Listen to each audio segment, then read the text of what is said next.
What's up, guys? You're watching jmboytv and we are back with another reaction. Today we'll be reacting to Flying Live from NYC 92 by George Carlin. This was suggested by a patron, so you know I had to check it out. Now, if you saw my last reaction to George Carlin, this might be hard to believe, but I'm not actually offended when people talk about Christianity or religion or whatever. But if I see misunderstanding, I do tend to comment on that because truth is important. My favorite comedians are Dave Chappelle, Bernie Mac, guys like that. So just because I push back on something doesn't mean I didn't enjoy it, and I'm here reacting to them again. If you are a returning viewer to the channel, make sure to hit that subscribe button. It helps out the channel a ton. There are 100,000 of you guys that watch my videos and return to my videos, but over 85% of you guys are not subscribed. I know it can be easy to forget because my videos just pop up. I do the same thing here on YouTube. If this is your first time to the channel, I am new to the rock genre, exploring the many classic rabbit holes, having a blast. If you want to join me on that journey, take a second to scroll down, hit that like button, hit that subscribe button, and turn on your post notifications so that you don't miss a video when I post. It helps out the channel tremendously. And if you guys are interested in exclusive content or you want to ensure that I react to your suggestion, definitely consider checking out the Patreon. The link will be in the description. I have tons of reactions to classic songs that got blocked here from YouTube, songs that I know you guys would enjoy. That being said, let's get right into this video. Something else we have in common: flying on the airlines and listening to the airlines announcements and trying to pretend to ourselves that the language they're using is really English. Doesn't seem like it to me. Whole thing starts when you get to the gate. First announcement: we would like to begin the boarding process. Extra word, process, not necessary. Boarding is enough. We'd like to begin the boarding. Simple, tells the story. People add extra words when they want things to sound more important than they really are. Boarding process sounds important. It isn't. It's just a bunch of people getting on an airplane. People like to sound important. Weathermen on television talk about shower activity. Sounds more important than showers. I even heard one guy on CNN talk about a rain event. I swear to God. He said, Louisiana's expecting a rain event. I thought, holy shit, I hope I can get tickets to that.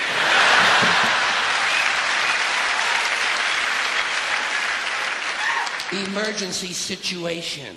News people like to say, police have responded to an emergency situation. No, they haven't. They've responded to an emergency. We know it's a situation. Everything is a situation. Anyway, as part of this boarding process, they say, we would like to pre-board.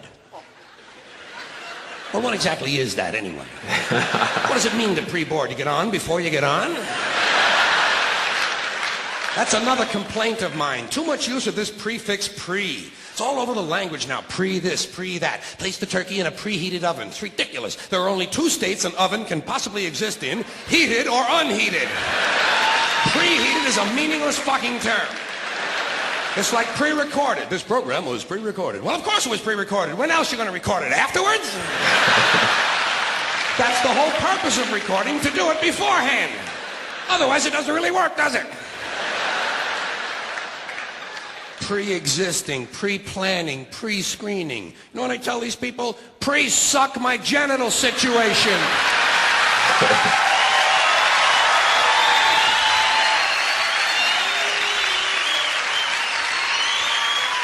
And they seem to understand what I'm talking about. Anyway, as part of this pre-boarding, they say, we would like to pre-board those passengers traveling with small children. Well, what about those passengers traveling with large children? Suppose you have a 2-year-old with a pituitary disorder. You know, a 6-foot infant with an oversized head. Kind of kid you see in the National Enquirer all the time. Actually, with a kid like that, I think you're better off checking him right in with your luggage at the curb, don't you? Well, they like it under there. It's dark. They're used to that. About this time, someone is telling you to get on the plane. Get on the plane, get on the plane. I say, fuck you, I'm getting in the plane. In the plane. Let Evel Knievel get on the plane. I'll be in here with you folks in uniform. There seems to be less wind in here. They might tell you you're on a non-stop flight. Well, I don't think I care for that. No, I insist that my flights stop. Preferably at an airport. It's those sudden, unscheduled cornfield and housing development stops that seem to interrupt the flow of my day. Here's one they just made up. Near miss. When two planes almost collide, they call it a near miss. It's a near hit. A collision is a near miss. Look, they nearly missed.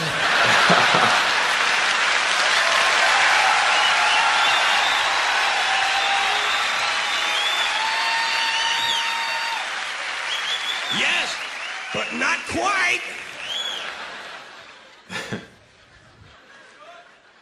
They might tell you your flight has been delayed because of a change of equipment. Broken plane. Tell me to put my seat back forward. Well, I don't bend that way. If I could put my seat back forward, I'd be in porno movies. Then they mentioned carry-on luggage. First time I heard carry-on, I thought they were going to bring a dead deer on board. I thought, what the hell do they mean with that? Don't they have the little TV dinners anymore?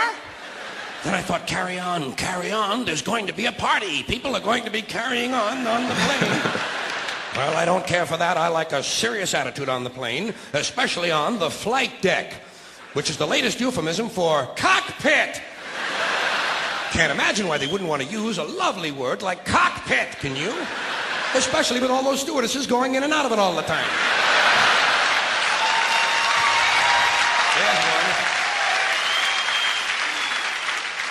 There's a word that's changed, stewardess. First it was hostess, then stewardess, now it's flight attendant.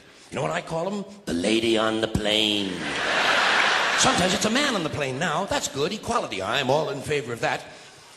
Sometimes they actually refer to these people as uniformed crew members.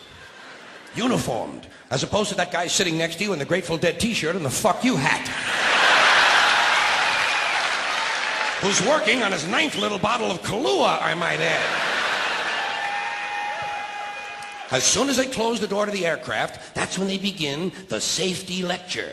I love the safety lecture. This is my favorite part of the airplane ride. I listen very carefully to the safety lecture, especially that part where they teach us how to use the seat belts. Imagine this. Here we are, a plane full of grown human beings, many of us partially educated, and they're actually taking time out to describe the intricate workings of a belt buckle. Place the small metal flap into the buckle. Well, I asked for clarification at that point. Over here, please. Over here. Yes, thank you very much. Did I hear you correctly? Did you say place the small metal flap into the buckle, or place the buckle over and around the small metal flap? I'm a simple man. I do not possess an engineering degree, nor am I mechanically inclined. Sorry to have taken up so much of your time. Please continue with the wonderful safety lecture. Seatbelt. High-tech shit. The safety lecture continues. The next thing they do, they tell you to locate your nearest emergency exit. I do this immediately. I locate my nearest emergency exit, and then I plan my route. You have to plan your route. It's not always a straight line, is it? Sometimes there's a really big fat fuck sitting right in front of you.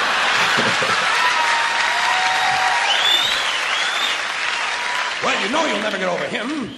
I look around for women and children, midgets and dwarfs, cripples, war widows, paralyzed veterans, people with broken legs, anybody who looks like they can't move too well. The emotionally disturbed come in very handy at a time like this. You might have to go out of your way to find these people, but you'll get out of the plane a lot goddamn quicker, believe me. I say, let's see. I'll go around the fat fuck, step on the widow's head, push those children out of the way, knock down the paralyzed midget, and get out of the plane where I can help others.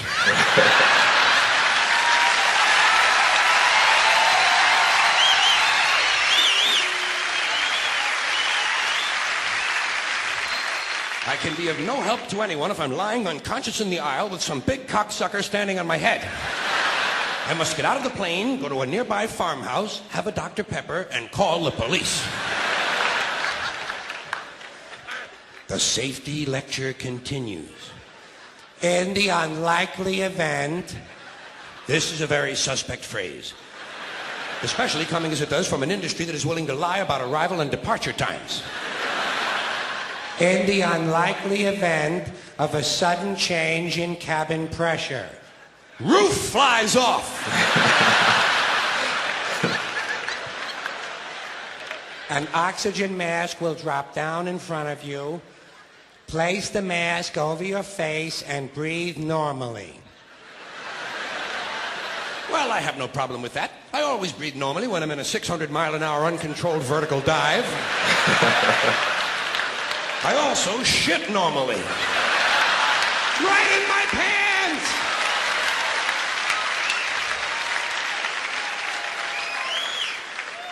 They tell you to adjust your oxygen mask before helping your child with his. I did not need to be told that.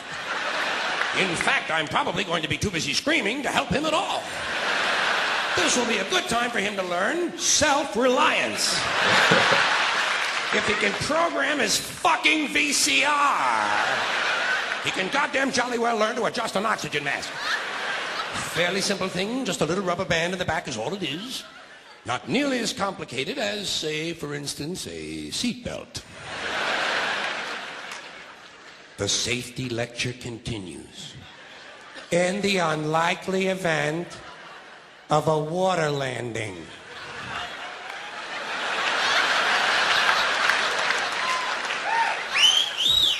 Well, what exactly is a water landing? Am I mistaken, or does this sound somewhat similar to crashing into the ocean?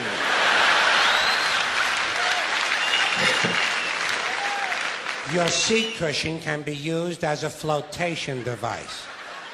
Well, imagine that. My seat cushion. Just what I need to float around the North Atlantic for several days, clinging to a pillow full of beer farts.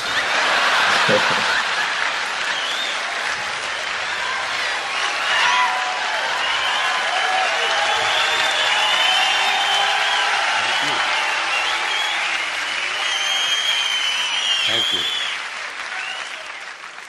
The flight continues. A little later on, toward the end, we hear, "The captain has turned on the fasten seatbelt sign." Well, who gives a shit who turned it on? What does that have to do with anything? It's on, isn't it? And who made this man a captain, might I ask? Did I sleep through some sort of an armed forces swearing-in ceremony or something? Captain, he's a fucking pilot, and let him be happy with that. If those sightseeing announcements are any mark of his intellect, he's lucky to be working at all. Tell the captain, Air Marshal Carlin says, go fuck yourself.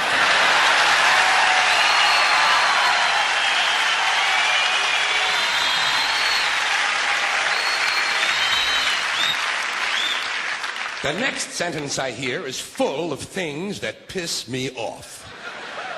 Before leaving the aircraft, please check around your immediate seating area for any personal belongings you might have brought on board. Well, let's start with immediate seating area. Seat! It's a goddamn seat. Check around your seat for any personal belongings. Well, what other kinds of belongings are there besides personal? Public belongings? Do these people honestly think I might be traveling with a fountain I stole from the park?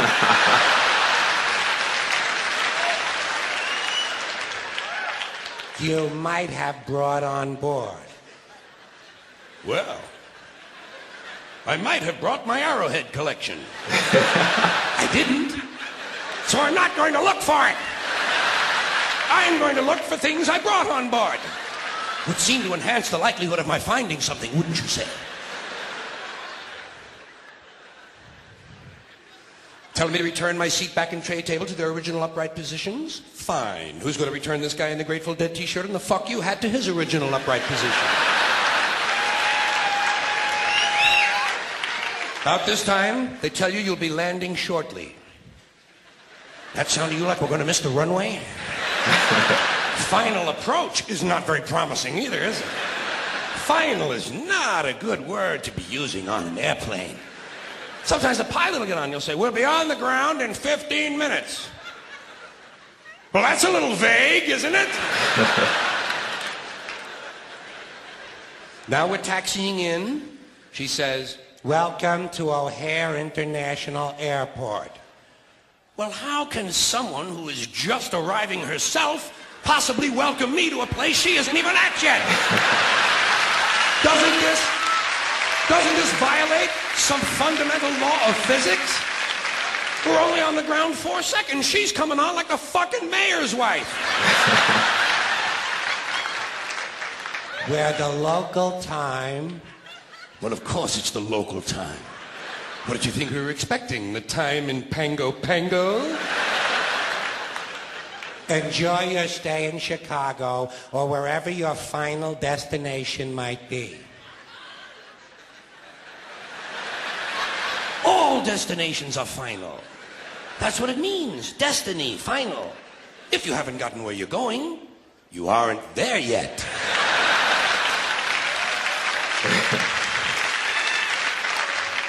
The captain has asked.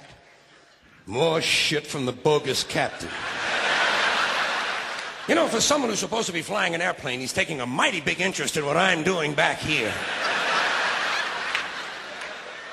That you remain seated until he has brought the aircraft to a complete stop.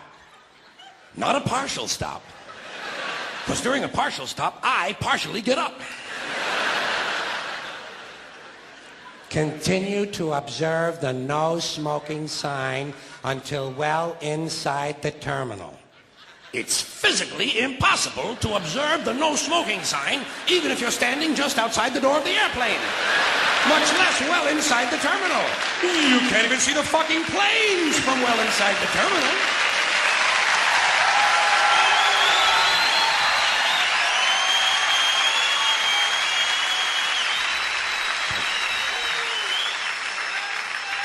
Which brings me to terminal. Another unfortunate word to be used in association with air travel. And they use it all over the airport, don't they? Somehow I just can't get hungry at a place called the Terminal Snack Bar. But if you've ever eaten there, you know it is an appropriate name.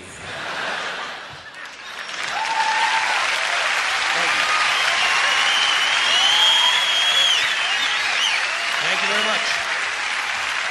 Thank you. Man, great stuff from George Carlin, super creative. I've never even heard a bit similar to this one, so this is some comedic genius, and I feel like this is even more relevant today. There are a lot of words out there that are losing their meaning, so you have to add to them just so people know what you're talking about. The words and terms he was using kind of remind me of like when you're writing an essay in school and you're trying to make the words stretch as far as possible so you can meet the word count. And this is kind of off subject, but it reminds me of something that I listened to recently. I was on a road trip and me and my wife were listening to this history podcast, and it was talking about like the development of commercial flights and how you used to be able to smoke in there. The planes used to not be insulated, and really just the development of like stewardesses and all this kind of stuff. Because even the way he's talking about air travel is like different from what it is now. I mean, not crazy different, but just like a little bit. This is from over 20 years ago. George Carlin is a great comedian. His facial expressions, his delivery, and even better, the content of his material. In certain ways, I kind of find this profound. Now, of course, there's nuance to everything, but words have definitions. Words mean certain things. They don't need to be added on to. This is a great clip, great recommendation from you guys. If you guys have any suggestions, leave them down in the comments below. If you guys are new to the channel, don't forget to like, comment, subscribe if you enjoy the content. And I'll catch you guys on the flip. Thanks for watching this video. I hope you enjoyed. If you're interested in helping to steer the ship in terms of where the music goes, you'll definitely want to check out that Patreon. You'll be able to get your suggestions to me directly. You can get your favorite deep cuts reacted to, or even just your favorite songs. On top of that, you'll have access to exclusive content, songs that got blocked here from YouTube from legendary artists like the Beatles. So if you want your suggestions to be the priority, definitely check out the Patreon at this link. You won't be disappointed. Hope to see you there.